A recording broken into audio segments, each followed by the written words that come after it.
प्रेम से बोलिए श्रीमद् भागवत महापुराण की जय। श्री सुखदेव महाराज की जय। इससे पहले की वीडियो को लाइक करने के लिए, कमेंट्स करने के लिए आप सभी का बहुत बहुत धन्यवाद। आज सुनिए आगे की कथा। श्री सूत जी कहते हैं, शौनकादि ऋषियों, मार्कंडेय मुनि ने इस प्रकार नारायण निर्मित योग माया वैभव का अनुभव किया। अब ये निश्चय करके कि इस माया से मुक्त होने के लिए मायापति भगवान की शरण ही एकमात्र उपाय है, उन्हीं की शरण में स्थित हो गए। मार्कंडेय जी ने मन ही मन कहा, प्रभु, आपकी माया वास्तव में प्रीति मात्र होने पर भी सत्य ज्ञान के समान प्रकाशित होती है और बड़े बड़े विद्वान भी उसके खेलों में मोहित हो जाते हैं। आपके श्री चरण कमल ही शरणागतों को सब प्रकार से अभयदान करते हैं, इसलिए मैंने उन्हीं की शरण ग्रहण की है। श्री सूत जी कहते हैं, मार्कंडेय जी इस प्रकार शरणागति की भावना में तन्मय हो रहे थे। उसी समय भगवान शंकर भगवती पार्वती जी के साथ नंदी पर सवार होकर आकाश मार्ग से विचरण करते हुए उधर आ निकले और मार्कंडेय जी को उसी अवस्था में देखा। उनके साथ बहुत से गण भी थे। जब भगवती पार्वती ने मार्कंडेय मुनि को ध्यान की अवस्था में देखा, तब उनका हृदय वात्सल्य स्नेह से उमड़ आया। उन्होंने शंकर जी से कहा, भगवान, थोड़ा इस ब्राह्मण की ओर तो देखिए। जैसे तूफान शांत हो जाने पर समुद्र की लहरें और मछलियां शांत हो जाती हैं और समुद्र धीर गंभीर हो जाता है, वैसे ही इस ब्राह्मण का शरीर, इंद्रिय और अंतःकरण शांत हो रहा है। समस्त सिद्धियों के दाता आप ही हैं, इसलिए कृपा करके आप इस ब्राह्मण की तपस्या का प्रत्यक्ष फल दीजिए। भगवान शंकर ने कहा, देवी, ये ब्रह्म ऋषि लोक अथवा परलोक की कोई भी वस्तु नहीं चाहते, और तो क्या, इनके मन में कभी मोक्ष की भी इच्छा नहीं होती। इसका कारण ये है कि घट घटवासी अविनाशी भगवान के चरण कमलों में इन्हें परम भक्ति प्राप्त हो चुकी है। प्रिय, यद्यपि इन्हें हमारी कोई आवश्यकता नहीं है, फिर भी मैं इनके साथ बातचीत करूंगा, क्योंकि ये महात्मा पुरुष हैं। जीव मात्र के लिए सबसे बड़े लाभ की बात यही है कि संत पुरुषों का समागम प्राप्त हो। सूत जी कहते हैं, शौनक जी, भगवान शंकर समस्त विद्याओं के प्रवर्तक और सारे प्राणियों के हृदय में विराजमान अंतर्यामी प्रभु हैं। जगत के जितने भी संत हैं, उनके एकमात्र आश्रय और आदर्श भी वही हैं। भगवती पार्वती से इस प्रकार कहकर भगवान शंकर मार्कंडेय मुनि के पास गए। उस समय मार्कंडेय मुनि की समस्त मनोवृत्तियां भगवत भाव में लीन थी। उन्हें अपने शरीर और जगत का बिल्कुल भी नहीं पता था, इसलिए उस समय वो ये भी नहीं जान सके कि मेरे सामने विश्व के आत्मा स्वयं भगवान गौरी शंकर पधारे हुए हैं। शौनक जी, सर्वशक्तिमान भगवान कैलाशपति से ये बात छिपी नहीं रही कि मार्कंडेय मुनि इस समय किस अवस्था में है। इसलिए जैसे वायु अवकाश के स्थान में अनायास ही प्रवेश कर जाती है, वैसे ही वे अपनी योग माया से मार्कंडेय मुनि के हृदयाकाश में प्रवेश कर गए। मार्कंडेय मुनि ने देखा कि उनके हृदय में तो भगवान शंकर के दर्शन हो रहे हैं। शंकर जी के सिर पर बिजली के समान चमकीली पीली पीली जटाएं शोभायमान हो रही हैं। 3 नेत्र हैं और 10 भुजाएं। लंबा तगड़ा शरीर उदयकालीन सूर्य के समान तेजस्वी है। शरीर पर बाघंबर धारण किए हुए हैं और हाथों में शूल, खटवांग, ढाल, रुद्राक्षमाला, डमरू, खप्पर, तलवार और धनुष लिए हैं। मार्कंडेय मुनि अपने हृदय में अचानक भगवान शंकर का ये रूप देखकर विस्मित हो गए। ये क्या है? कहाँ से आया? इस प्रकार की वृत्तियों का उदय हो जाने से उन्होंने अपनी समाधि खोल दी। जब उन्होंने आंखें खोली, तब देखा कि तीनों लोकों के एकमात्र गुरु भगवान शंकर श्री पार्वती जी तथा अपने गणों के साथ पधारे हुए हैं। उन्होंने उनके चरणों में माथा टेक कर प्रणाम किया। इसके बाद मार्कंडेय मुनि ने स्वागत आसन, पाद्य अर्घ्य, गंध, पुष्पमाला, धूप और दीप आदि उपचारों से भगवान शंकर, पार्वती जी और उनके गणों की पूजा की। इसके बाद मार्कंडेय मुनि उनसे कहने लगे, सर्वव्यापक और सर्वशक्तिमान प्रभु, आप अपनी आत्मानुभूति और महिमा से ही पूर्ण काम हैं। आपकी शांति और सुख से ही सारे जगत में सुख शांति का विस्तार हो रहा है। ऐसी अवस्था में मैं आपकी क्या सेवा करूं?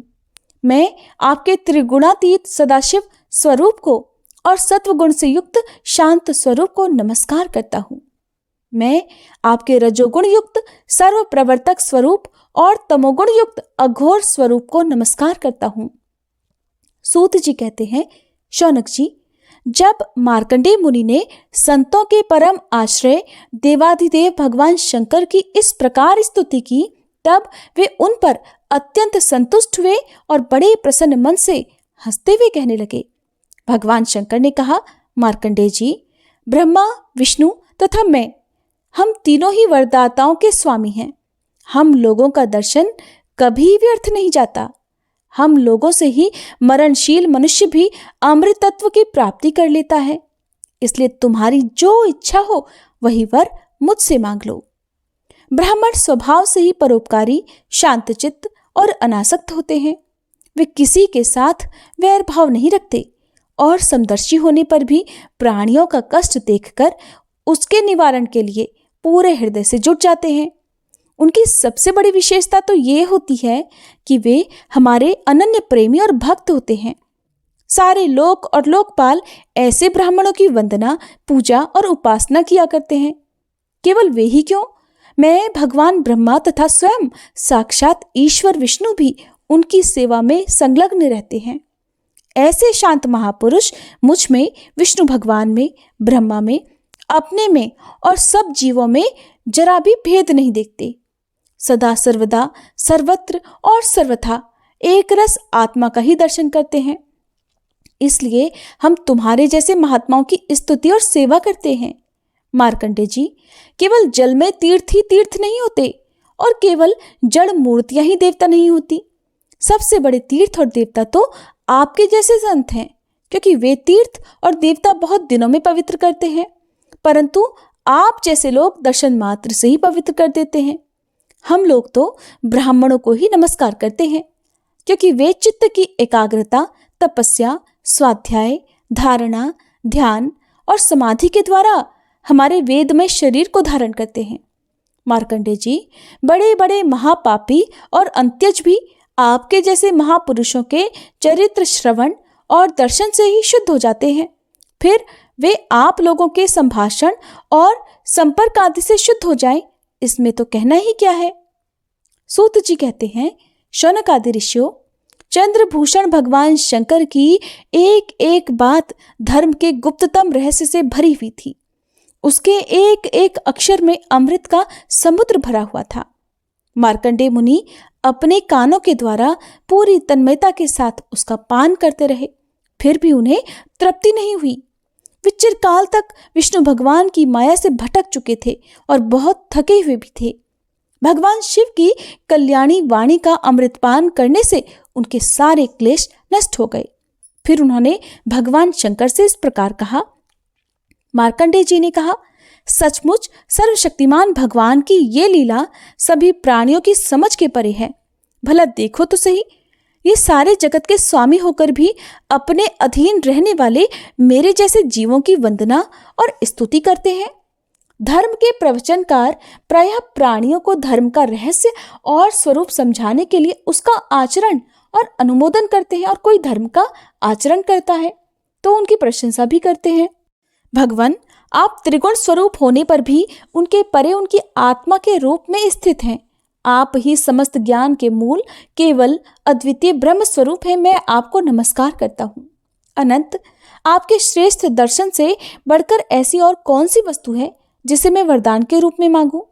मनुष्य तो आपके दर्शन से ही पूर्ण काम और सत्य संकल्प हो जाता है। आप स्वयं तो पूर्ण है ही, अपने भक्तों की भी समस्त कामनाओं को पूर्ण करने वाले हैं। इसलिए मैं आपका दर्शन प्राप्त कर लेने पर भी एक वर और मांगता हूँ, वो ये कि भगवान में, उनके शरणागत भक्तों में और आप में मेरी अविचल भक्ति सदा सर्वदा बनी रहे। सूत जी कहते हैं, शौनक जी, जब मार्कंडेय मुनि ने सुमधुर वाणी से इस प्रकार भगवान शंकर की स्तुति और पूजा की, तब उन्होंने भगवती पार्वती की प्रसाद प्रेरणा से ये बात कही कि महर्षि, तुम्हारी सारी कामनाएं पूर्ण हो। इंद्रियातीत परमात्मा में तुम्हारी अनन्य भक्ति सदा सर्वदा बनी रहे। कल्प पर्यंत तुम्हारा पवित्र यश फैले और तुम अजर और अमर हो जाओ। ब्राह्मण, तुम्हारा ब्रह्म तेज तो सदा अक्षुण्ण रहेगा ही। तुम्हें भूत, भविष्य और वर्तमान के समस्त विशेष ज्ञानों का एक अधिष्ठान रूप ज्ञान और वैराग्य युक्त स्वरूप स्थिति की प्राप्ति हो जाए। तुम्हें पुराण का आचार्यत्व भी प्राप्त हो। सूत जी कहते हैं, शौनक जी, इस प्रकार त्रिलोचन भगवान शंकर मार्कंडेय मुनि को वर देकर भगवती पार्वती से मार्कंडेय मुनि की तपस्या और उनके प्रलय संबंधी अनुभवों का वर्णन करते हुए वहां से चले गए। भृगुवंश शिरोमणि मार्कंडेय मुनि को उनके महायोग का परम फल प्राप्त हो गया। वे भगवान के अनन्य प्रेमी हो गए। अब भी वे भक्ति भाव रहित हृदय से पृथ्वी पर विचरण किया करते हैं। परम ज्ञान संपन्न मार्कंडेय मुनि ने भगवान की योग माया से जिस अद्भुत लीला का अनुभव किया था वो मैंने आप लोगों को सुना दिया। शौनक जी, ये जो मार्कंडेय जी ने अनेक कल्पों का सृष्टि प्रलयों का अनुभव किया, वो भगवान की माया का ही वैभव था, तात्कालिक था और उन्हीं के लिए था, सभी लोगों के लिए नहीं। कोई कोई इस माया की रचना को न जानकर अनादिकाल से बार बार होने वाले सृष्टि प्रलय ही इसको भी बतलाते हैं। इसलिए आपको ये शंका नहीं करनी चाहिए कि इसी कल्प के हमारे पूर्वज मार्कंडेय जी की आयु इतनी लंबी कैसे हो गई। भृगुवंश शिरोमणि, मैंने आपको ये जो मार्कंडेय चरित्र सुनाया है वह भगवान चक्रपाणि के प्रभाव और महिमा से भरपूर है। जो इसका श्रवण और कीर्तन करते हैं वे दोनों ही कर्म वासनाओं के कारण प्राप्त होने वाले आवागमन के चक्कर से सदा सदा के लिए छूट जाते हैं। श्री सूत जी कहते हैं, शौनक आदि ऋषियों, आप लोग बड़े धन्यवान हैं, भाग्यवान हैं, धन्य धन्य हैं, क्योंकि आप लोग बड़े प्रेम से निरंतर अपने हृदय में सर्वांतर्यामी, सर्वात्मा, सर्वशक्तिमान आदिदेव, सबके आराध्य देव और स्वयं दूसरे आराध्य देव से रहित नारायण भगवान को स्थापित करके भजन करते रहते हैं। जिस समय राजर्षि परीक्षित अनशन करके बड़े बड़े ऋषियों की भरी सभा में सबके सामने श्री सुखदेव जी महाराज से श्रीमद् भागवत की कथा सुन रहे थे, उस समय वहीं बैठकर मैंने भी उन्हीं परम ऋषि के मुख से इस आत्म तत्व का श्रवण किया था। आप लोगों ने उसका स्मरण कराकर मुझ पर बड़ा अनुग्रह किया। मैं इसके लिए आप लोगों का बड़ा ऋणी हूँ। शौनकादि ऋषियों, भगवान वासुदेव की एक एक लीला सदा श्रवण कीर्तन करने योग्य है। मैंने इसी प्रसंग में उन्हीं की महिमा का वर्णन किया है जो सारे अशुभ संस्कारों को भी धो बहाती है। जो मनुष्य एकाग्र मन से एक पहर या फिर एक क्षण ही प्रतिदिन इसका कीर्तन करता है और जो श्रद्धा के साथ इसका श्रवण करता है वो अवश्य ही शरीर सहित अपने अंतःकरण को पवित्र बना लेता है।